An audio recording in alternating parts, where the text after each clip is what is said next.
অপেক্ষা অপেক্ষা জিনিসটি এমন একটি কষ্টের কাজ যা যে কেউ সহজেই করতে পারে না। আজকের গল্পটি ভালোবাসার মানুষের জন্য জীবনের পুরো সময়টাই অপেক্ষা করে থাকা এক মেয়েটি তার স্কুল জীবন থেকে শুরু করে তার জীবনের অর্ধেক সময় পর্যন্ত শুধু অপেক্ষাই করে, কিন্তু অপেক্ষার শেষটা ছিল খুবই যন্ত্রণাদায়ক। কি হয়েছিল ছেলেটির সাথে যে মেয়েটির হাজার চেষ্টার পরেও ছেলেটির কোনো খোঁজ পায়নি মেয়েটি? জানতে হলে আজকের পুরো ভিডিওটি দেখতে থাকুন। হ্যালো বন্ধুরা, welcome to my YouTube channel. আশা করি আপনারা সকলেই ভালো আছেন। এর শুরুতেই আমরা একটি বয়স্ক মানুষকে দেখতে পাই যে তার মেয়ের কাছে ফোন করে এবং বলে, নাবুরা তুমি কি কোনো ফরেনারকে ডেট করছো? তখন নাবুরা বলে, কি বলছো বাবা? তখন তার বাবা নাবুরার কাছে একটি ছবি পাঠায়। নাবুরা ছবিটা দেখে অবাক হয়ে তাকিয়ে থাকে। এবার আমাদের অতীতে দেখানো হয়, এই সে অপেক্ষারত মেয়েটি যার নাম নাবুরা তার বেস্ট ফ্রেন্ডকে বলে, তুমি কেন আমেরিকার টিকিট ক্যান্সেল করেছো? মেয়েটির নাম ছিল কিম ওয়ান্ডু। মুভির এই পর্যায়ে আমরা জানতে পারি ওয়ান্ডু এর হার্টের সমস্যা এবং সার্জারির জন্য আমেরিকায় যেতে হবে। তখন ওয়ান্ডু বলে, আজকে আমি একটা ছেলেকে দেখেছি, আমি তাকে সত্যি খুব ভালোবেসে ফেলেছি, আরও আমাদের স্কুলের নাম বেক ইয়ঞ্জিন। আমার জন্য তুমি প্লিজ ছেলেটির খবর রাখো। নাবুরা বলে, আচ্ছা ঠিক আছে। আসলে তারা দুজন খুব ভালো বেস্ট ফ্রেন্ড ছিল। স্কুলের প্রথম দিন নাবুরা ওয়ান্ডু এর কথা মতো বেক ইয়ঞ্জিনকে খুঁজতে শুরু করে। সে বাসে উঠে দেখতে পায় ওয়ানজিন দাঁড়িয়ে আছে। পরে স্কুলের ক্যান্টিনে খাবার খাওয়ার সময় নাবুরা দূর থেকে ওয়ানজিনকে দেখতে থাকে। তার কি খেতে পছন্দ তা তার ডায়েরিতে লিখে রাখে। ওয়ানজিনের বেস্ট ফ্রেন্ড ছিল কুম ওনহো। আসলে এটাই হচ্ছে আমাদের এই গল্পের নায়ক। ডায়েরিতে লেখা বেক ইয়ঞ্জিন সম্পর্কে সকল তথ্য ওয়ান্ডু এর কাছে ইমেইল করে পাঠাতো। পরের দিন স্কুলে ফুটবল খেলা করতে গিয়ে বেক ইয়ঞ্জিনের পায়ে লেগে যায়। স্কুলের হসপিটালে নিয়ে যায়। তাদের পিছনে নাবুরাও যায় এবং পাশের বেডে লুকিয়ে থাকে তাদের কথা শোনার জন্য। ইয়ঞ্জিন ওনহোকে বলে, স্কুলের কোন ক্লাবে জয়েন করবি? তখন ওনহো বলে, আমি তো ব্রডকাস্ট ক্লাবেই জয়েন করব। হঠাৎ করে ওনহোর মনে হয় পাশের বেড থেকে তাদের কথা কেউ শুনছে। তখন ওনহো পর্দা সরিয়ে দেখে, তবে কাউকে দেখতে পায় না। আসলে নাবুরা বেডের নিচে লুকিয়ে পড়েছিল। পরের দিন ব্রডকাস্টিং ক্লাবের জন্য নাবুরা এবং ওনহো সিলেক্ট হয়ে যায়। ইয়ঞ্জিন রিজেক্ট হয়ে যায়। তাই নাবুরা ভাবে ওনহোর মাধ্যমেই ইয়ঞ্জিনের খবর রাখবে। কিছুক্ষণ পর ইয়ঞ্জিন তার নাম্বার থেকে একটি কল করতে যায়। নাবুরা ইয়ঞ্জিনের নাম্বারের সবটা দেখেই ফেলবে, তখনই ওনহো সামনে চলে আসে। তাই লাস্ট নাম্বারটা নাবুরা আর দেখতে পায়নি, কিন্তু সে হাল ছাড়েনি। পুরো নাম্বারের লিস্ট দেখে সে দিন রাত এক করে সকল নাম্বারে ফোন দেয়। তবে লাস্ট নাম্বারে কল দিতেই ওনহো ফোনটা ধরে। ওনহোকে ইয়ঞ্জিন মনে করে তার সাথে কথা বলতে শুরু করে, শুধুমাত্র পেজার নাম্বারটা নেওয়ার জন্য। কিন্তু ওনহো নাবুরাকে চিনে ফেলে। তখনই নাবুরা ফোন কেটে ওখান থেকে চলে যায়। পরের দিন ওনহো স্কুলে নাবুরার কাছে এসে বলে, কালকে রাতে তুমি ফোন করেছিলে তাই না? নাবুরা প্রথমে স্বীকার না করলেও পরে বলে, আমার ইয়ঞ্জিনের পেজার নাম্বারটা লাগবে। ওনহো বলে, তুমি আমার একটি বই এনে দিলে আমি তোমাকে ওর পেজার নাম্বারটি দিব। এখানে আমরা জানতে পারি নাবুরার বাবার একটি মুভি শপ ছিল, অর্থাৎ যেখানে মুভির বইগুলো রেন্টে নেওয়া যেত। পরদিন নাবুরা তাদের দোকান থেকে ওই বইটি নিয়ে আসে, কিন্তু সেই দিন স্কুলে ব্যাগ চেক করা হচ্ছিল। যখন নাবুরার ব্যাগের ভিতর বইটা দেখলো, শিক্ষক খুব রেগে গেলেন এবং নাবুরাকে পানিশমেন্ট দিল।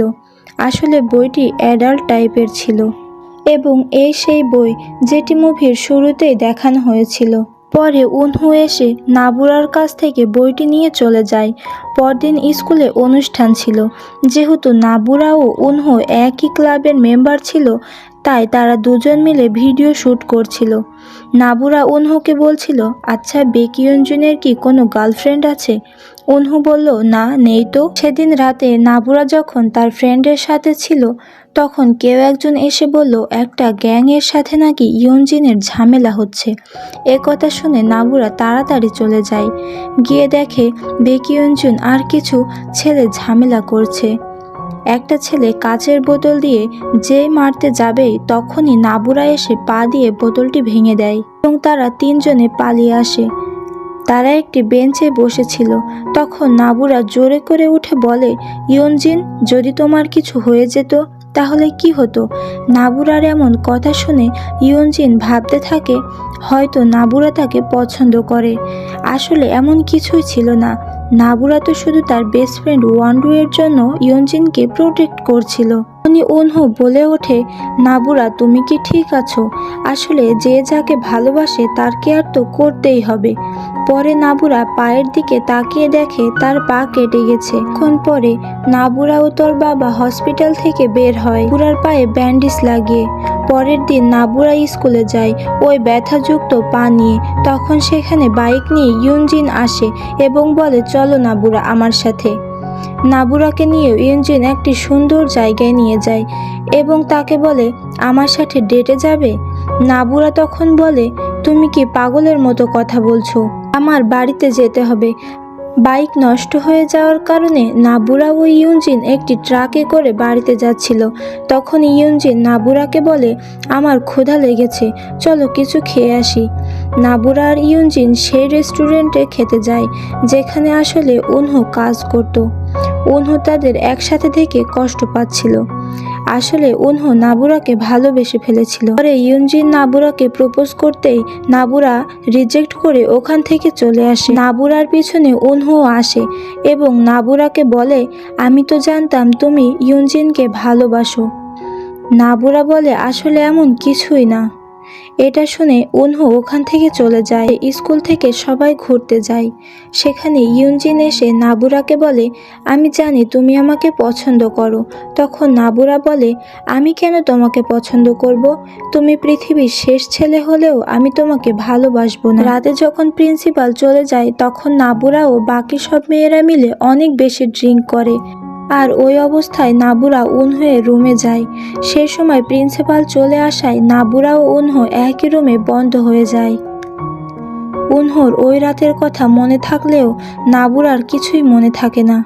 সকালে অনহু নাবুরাকে একটি জুস এনে দেয়। নাবুরা দূর থেকে অনহুকে দেখে আর মুস্কি মুস্কি হাসে। তখন এখানে জিন আসে এবং অনহুকে বলে ছবি তুলতে। তারা তিনজন পাশাপাশি দাঁড়িয়ে ছবি ওঠে। এর দিন থেকে তাদের স্কুলের গরমের ছুটি পড়ে যায়।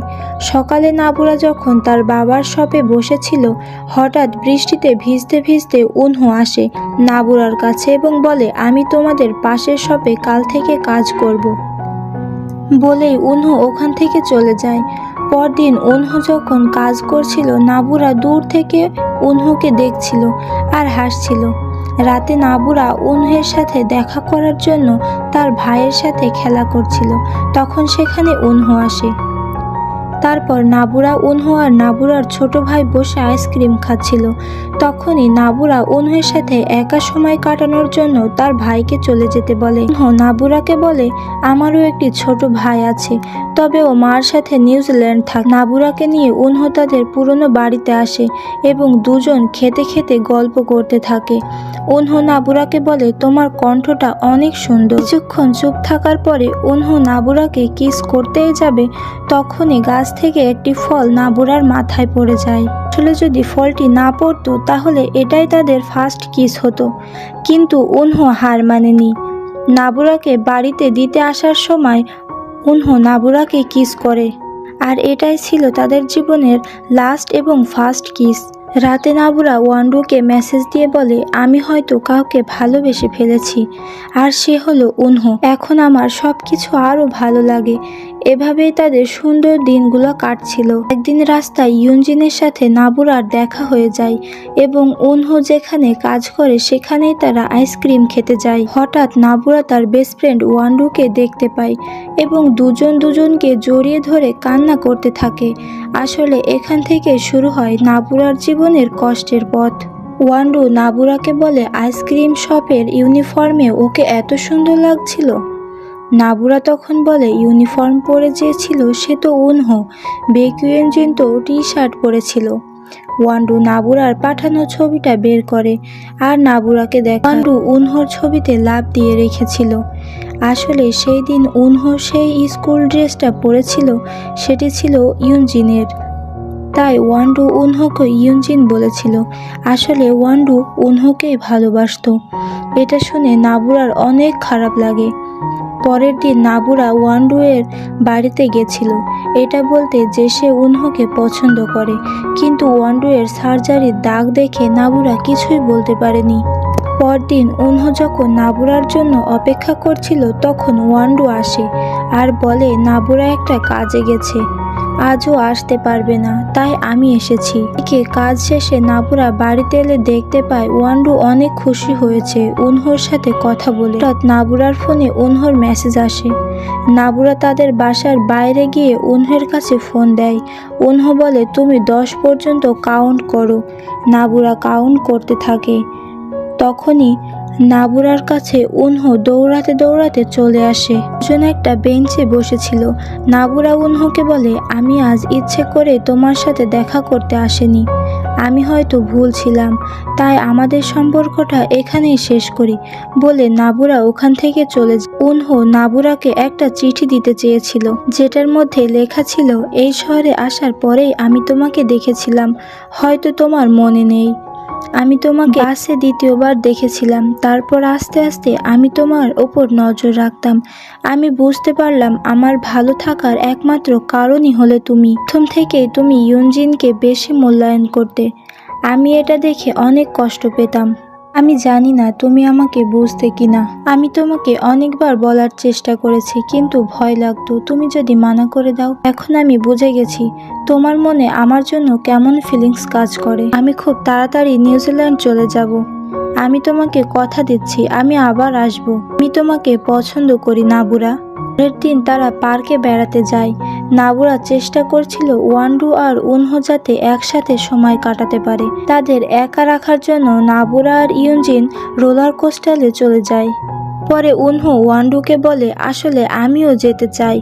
ওয়ানজিনকে উনহো বলে আমার নাবুরার সাথে কিছু কথা আছে। এটা শুনে ওয়ানজিন ওখান থেকে চলে আসে। ওয়ানজিনের কাছ থেকেই ওয়ান্ডু জানতে পারে আসলে তারা দুজন দুজনকে ভালোবাসে। পরে উনহো যখন নাবুরাকে তার নিউজিল্যান্ড যাওয়ার কথা বলে তখন নাবুরা কোনো রিয়াকশন না দেখে উনহো ওখান থেকে চলে যায়। ওয়ান্ডু আর নাবুরা যখন বাড়িতে আসছিল তখন ওয়ান্ডু বলে নাবুরা তুই যদি বলতি যে আমি উনহোকে পছন্দ করি তাহলে আমি একবার কেন 100 বার ওকে ছেড়ে দিতাম। এটা নিয়ে তাদের মধ্যে ঝামেলা হয়ে যায়। নাবুরার ভাই অসুস্থ হয়ে যায়, তার জন্য সারা রাত উনহো নাবুরার জন্য অপেক্ষা করেও দেখা পায়নি। সকালে উনহোর ট্রেন ছিল আর ইউনজিন প্ল্যান করে নাবুরাকে উনহোর কাছে পাঠায়। তাই হলো এই মুভির সবচেয়ে কষ্টের সিন। উনহোর কাছে গিয়ে কান্না করতে করতে বলে আমি সব কিছুর জন্য মাপ চাচ্ছি, আমি চাইনি তোমাকে কষ্ট দিতে। এটা বলে কান্না করতে থাকে। তখন উনহো নাবুরাকে জড়িয়ে ধরে বলে আমায় যেতে হবে, আমি তোমাকে কথা দিচ্ছি আমি আবার আসব। এভাবেই তারা দুজন দুজনকে ভালোবাসার কথা বলে বিদায় দিয়ে দেয়। ট্রেনে উঠে উনহো কান্না করতে থাকে। উনহো আর কোনো ইমেইল করেনি বা কলও করেনি। পুরা তার জন্য অপেক্ষা করতে থাকে। সে সব জায়গায় শুধু উনহোকেই মনে করে। এভাবে অনেক বছর কেটে যায়। গ্র্যাজুয়েশনের আগে নাবুরা একটি ব্লাইন্ড ডেটে যায়। ওই ছেলেটি তার নাম বলতেই নাবুরা জোরে জোরে কান্না করতে শুরু করে। আসলে ছেলেটির নামও ছিল উনহো। ওখান থেকে বের হয়ে এসে কান্না করতে করতে বলে আমি আর তোমাকে মনে করব না, তোমার জন্য অপেক্ষাও করব না। এবার আমাদের 15 বছর পরের সিন দেখানো হয় যেখানে নাবুরা আসে তার বাবার শপে। সেখানে সে একটি ইনভাইট চিঠি পায় যা পরের দিনই ছিল। তারপর নাবুরা সেখানে যায় এবং উনহোর তৈরি পুরনো ভিডিওগুলো ছিল সেখানে। তাদের দুজনের সেই ফার্স্ট কিসের বেঞ্চটাও ছিল। নাবুরা বুঝতে পারে এটা উনহো ছাড়া আর কারো না। সেখানে একটি ছেলে আসে। ছেলেটির কথা শুনে বোঝা যায় এটা ছিল উনহোর সেই ছোট ভাই। আসলে এই পর্যায়ে মেয়েটির কথা শুনে আমাদের অনেক বেশি কষ্ট লাগে। 15 বছর আগে উনহু মারা গেছিল। পরে মেয়েটি বাসায় এসে উনহের পুরনো ভিডিওগুলো দেখছিল, যেগুলো উনহু মনে মনে ভিডিও করেছিল। ভিডিওগুলো দেখে নাবুরা আবারও কান্না করছিল। এখানে মুভিটির ন্যাড়া ও রাজকন্যা। এক রাজার এক কন্যা ছিল খুবই সুন্দরী। ওই সুন্দরী রাজকন্যার বিয়ের প্রস্তাব নিয়ে যে আসতো তাকেই মহাবিপদে পড়তে হতো। একদিন এক ন্যাড়া মাথায় চুলবিহীন লোক ভাবলো রাজকন্যাকে বিয়ে করার প্রস্তাব দিলে কেমন হয়। যেমন ভাবা তেমন কাজ। ন্যাড়া তার পুলকিতে 5টি রুটি পুড়ে রওনা দিল রাজকন্যাকে বিয়ে করতে।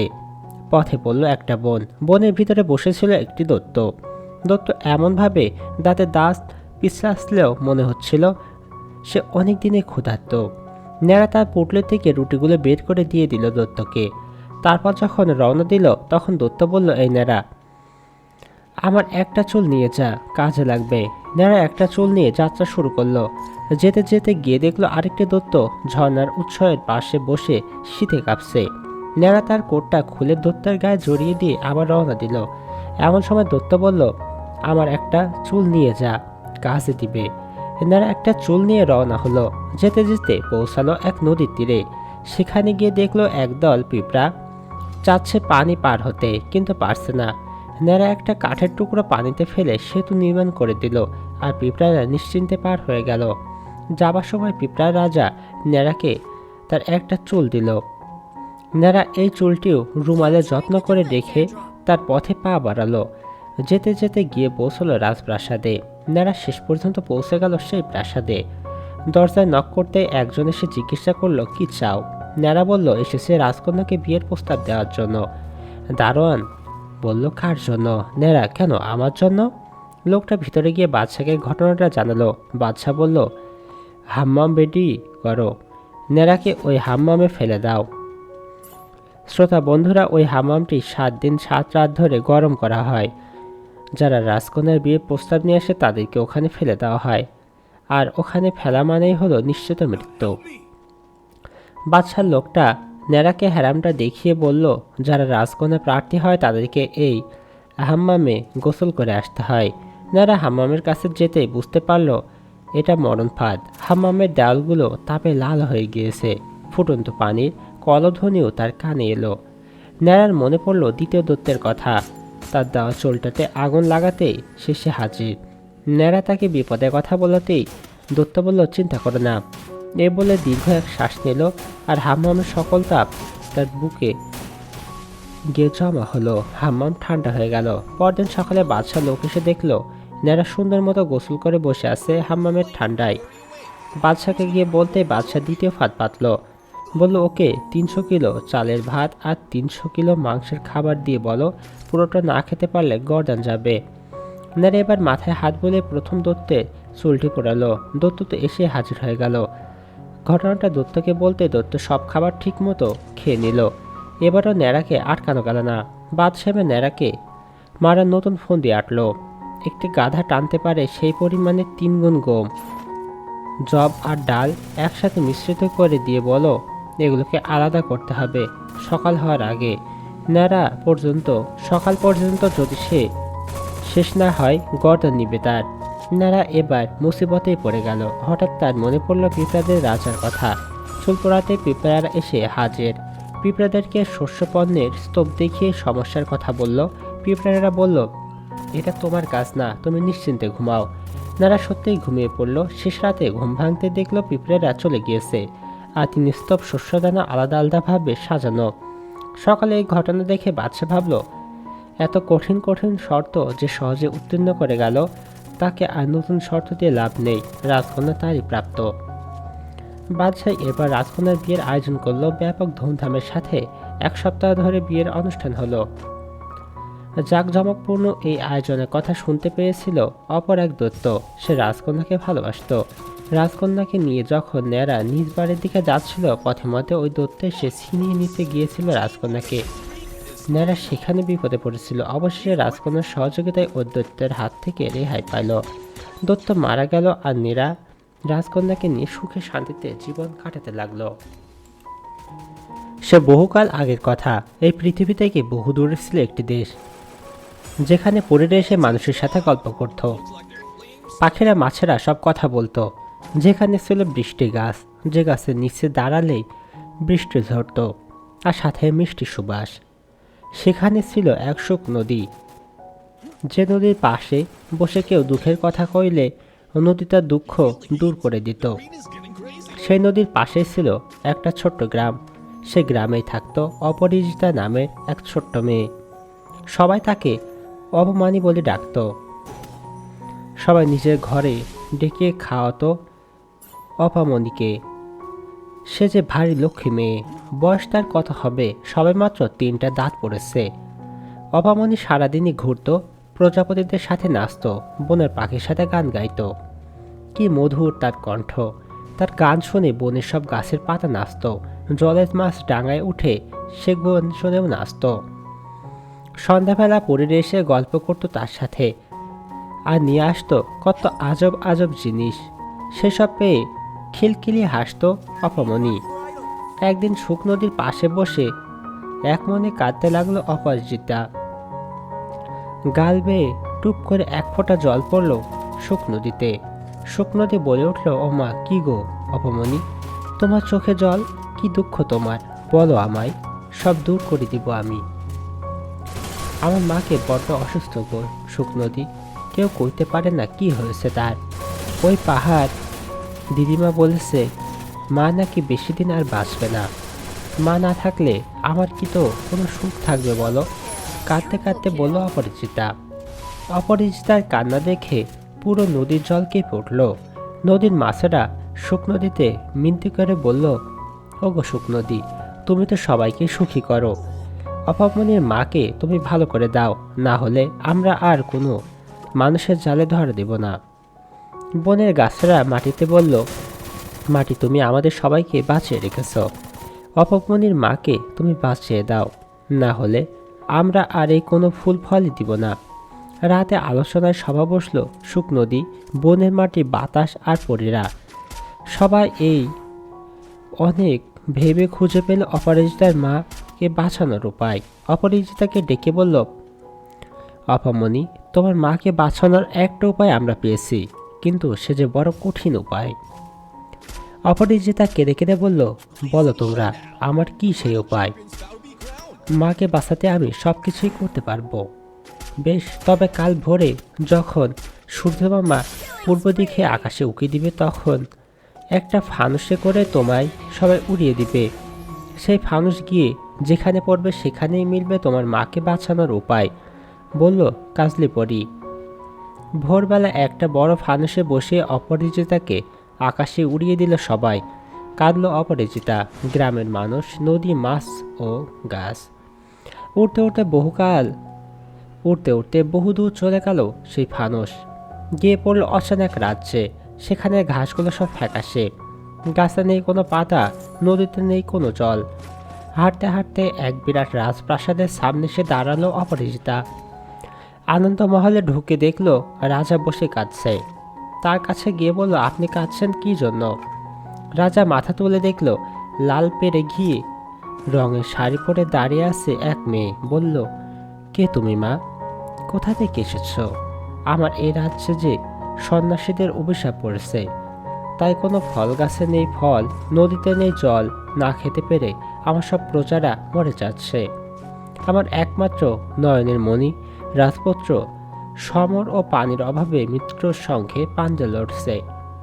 আমি পারবো আপনার রাজ্যকে বাঁচাতে, বলল অপরিচিতা।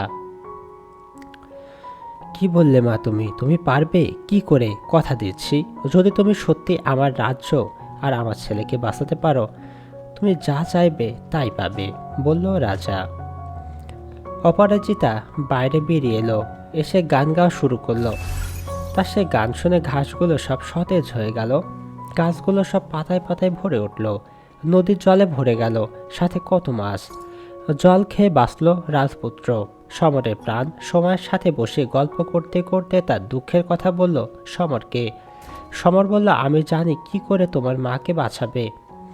অপরাজিতা বলল, কি করে, বলো আমায় সেই উপায়। সমর বলল, এই রাজ্যের পূর্বে কোণে আছে এক বৃষ্টি গাছ, যে গাছের নিচে দাঁড়ালে বৃষ্টি হয়।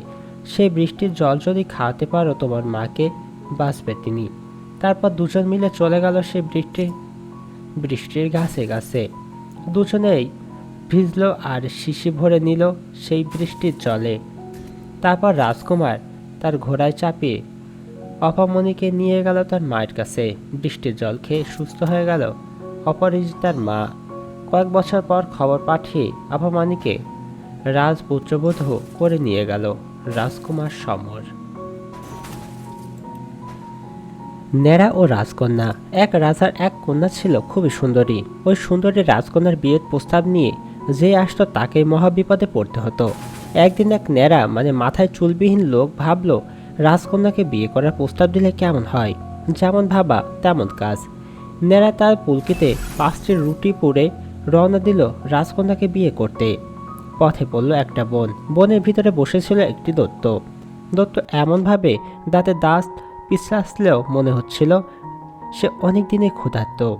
ন্যাড়া তার পুটলি থেকে রুটিগুলো বের করে দিয়ে দিল দৈত্যকে। তারপর যখন রওনা দিল তখন দৈত্য বলল, এই ন্যাড়া, আমার একটা চুল নিয়ে যা, কাজে লাগবে। ন্যাড়া একটা চুল নিয়ে যাত্রা শুরু করলো। যেতে যেতে গিয়ে দেখলো আরেকটি দৈত্য ঝর্ণার উৎসের পাশে বসে শীতে কাঁপছে।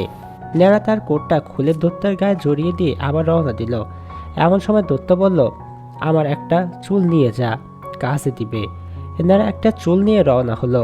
যেতে যেতে পৌঁছালো এক নদীর তীরে। সেখানে গিয়ে দেখলো একদল পিঁপড়া চাচ্ছে পানি পার হতে, কিন্তু পারছে না। ন্যাড়া একটা কাঠের টুকরো পানিতে ফেলে সেতু নির্মাণ করে দিল, আর পিঁপড়ারা নিশ্চিন্তে পার হয়ে গেল। যাবার সময় পিঁপড়ার রাজা ন্যাড়াকে তার একটা চুল দিল। ন্যাড়া এই চুলটিও রুমালে যত্ন করে রেখে তার পথে পা বাড়ালো। যেতে যেতে গিয়ে পৌঁছলো রাজপ্রাসাদে। ন্যাড়া শেষ পর্যন্ত পৌঁছে গেল সেই প্রাসাদে। দরজায় নক করতে একজন এসে জিজ্ঞাসা করলো, কি চাও?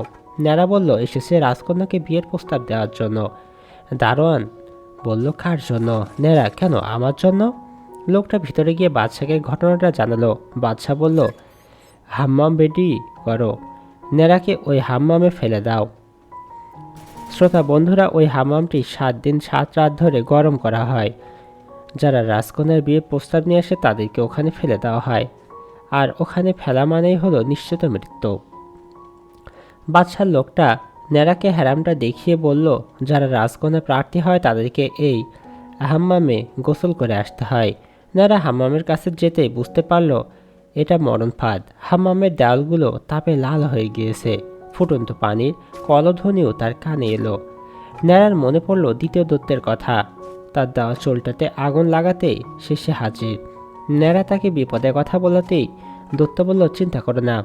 এ বলে দীর্ঘ এক শ্বাস নিল, আর হাম্মামের সকল তাপ তার বুকে গিয়ে জমা হলো। হাম্মাম ঠান্ডা হয়ে গেল। পরদিন সকালে বাদশাহ লোক এসে দেখলো ন্যাড়া সুন্দর মতো গোসল করে বসে আছে হাম্মামের ঠান্ডায়। বাদশাকে গিয়ে বলতে বাদশাহ দ্বিতীয় ফাঁদ পাতল। বলল, ওকে 300 কিলো চালের ভাত আর 300 কিলো মাংসের খাবার দিয়ে বলো, পুরোটা না খেতে পারলে গর্দান যাবে। ন্যাড়া এবার মাথায় হাত বলে প্রথম 2 দিন আর বাঁচবে না। মা না থাকলে আমার কি তো কোনো সুখ থাকবে বলো? কাঁদতে কাঁদতে বলল অপরিচিতা। অপরিচিতার কান্না দেখে পুরো নদীর জল কেঁপে উঠল। নদীর মাছেরা শুক নদীতে মিনতি করে বলল, ওগো শুক নদী, তুমি তো সবাইকে সুখী করো। অপামনির মাকে তুমি ভালো করে দাও, না হলে আমরা আর কোনো মানুষের জালে ধরা দেব না। বনের গাছেরা মাটিতে বলল, মাটি, তুমি আমাদের সবাইকে বাঁচিয়ে রেখেছ, অপামনির মাকে তুমি বাঁচিয়ে দাও, না হলে আমরা আর এই কোনো ফুল ফলই দিব না। রাতে আলোচনায় সভা বসল শুক নদী, বনের মাটি, বাতাস আর পরীরা। সবাই এই অনেক ভেবে খুঁজে পেল অপরাজিতার মাকে বাঁচানোর উপায়। অপরাজিতাকে ডেকে বলল, অপামনি, তোমার মাকে বাঁচানোর একটা উপায় আমরা পেয়েছি, কিন্তু সে যে বড় কঠিন উপায়। অপরাজিতা কেঁদে কেঁদে বলল, বলো তোমরা, আমার কি সেই উপায়? মাকে বাঁচাতে আমি সব কিছুই করতে পারবো। বেশ, তবে কাল ভোরে যখন সূর্যমামা পূর্ব দিকে আকাশে উঁকি দিবে তখন একটা ফানুসে করে তোমায় সবাই উড়িয়ে দিবে। সেই ফানুস গিয়ে যেখানে পড়বে সেখানেই মিলবে তোমার মাকে বাঁচানোর উপায়, বলল কাজলি পরি। ভোরবেলা একটা বড় ফানুসে বসিয়ে অপরাজিতাকে আকাশে উড়িয়ে দিল সবাই। কাঁদল অপরাজিতা, গ্রামের মানুষ, নদী, মাছ ও গাছ। উঠতে উঠতে বহুদূর চলে গেল সেই ফানুস, গিয়ে পড়ল অচেনা এক রাজ্যে। সেখানে ঘাসগুলো সব ফ্যাকাশে, গাছালি